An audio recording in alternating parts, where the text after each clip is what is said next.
Hier, au Parlement européen, nous avons officiellement appelé l'Union européenne à reconnaître la journée du 2 août comme journée de commémoration du génocide des Roms durant la Seconde Guerre mondiale.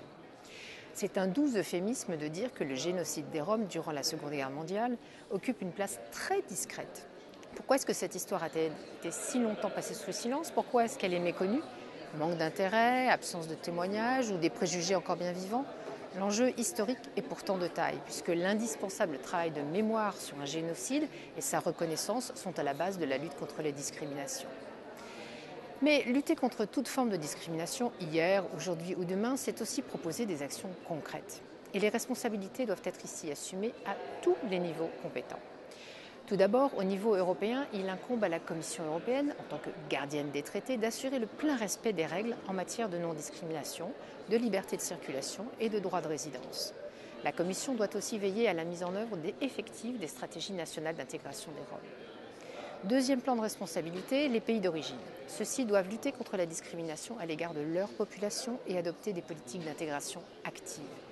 Ils ont d'ailleurs à leur disposition plusieurs fonds européens. Leur trop faible mobilisation représente un échec et une hypocrisie à laquelle il faut mettre fin.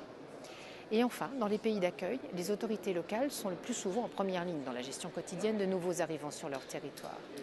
Elles doivent être davantage soutenues pour mobiliser le soutien financier européen et appuyer des projets portés par les acteurs associatifs.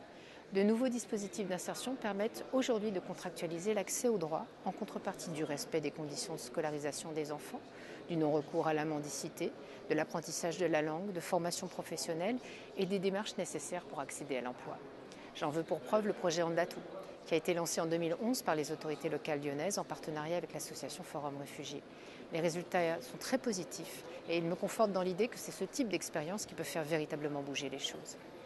Ce n'est donc qu'au prix d'une action pluridimensionnelle, multipartite, volontariste que nous parviendrons à faire face à une situation complexe et douloureuse.